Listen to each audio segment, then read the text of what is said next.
नमस्कार मंडळी, स्वागत आहे तुमचं आजच्या व्हिडिओमध्ये. बघा, सकाळचे 5:30 वाजलेत आणि आमच्या दारात कसा गोंधळ चालू असतो का. अंधारात बघा काही चित्र सुद्धा दिसत नाही, पण आमच्या दारात रामफळावर हे असं सकाळी उठून गोंधळ करते. आता कुणी अलाराम लावून बंद करून झोपू शकतं का सांगा? ह्या अलारामला कोण बंद करणार? तर ह्याच्या 4 वाजल्यापासून गोंधळ चालू असतं. तर बघा, माझी देवपूजा झालेली आहे. आम्ही शेतात निघाला होता. इथं आमच्या दारात तुळस आहे आणि हा देवघरावरचा नारळ असा उगवला आहे. इथं बाहेर ठेवला तुळशीपेशी. नको आमची तुळशी नको. हे वर हे पक्षी लय गोंधळ करते. किती प्रकारचे पक्षी ओरडतात बघा.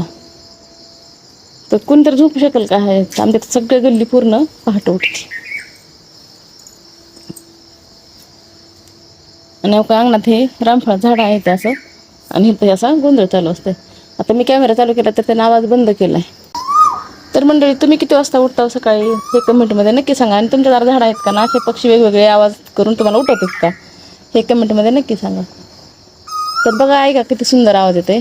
तर चला मग पुन्हा भेटू पुढील व्हिडिओमध्ये. तोपर्यंत श्री स्वामी समर्थ.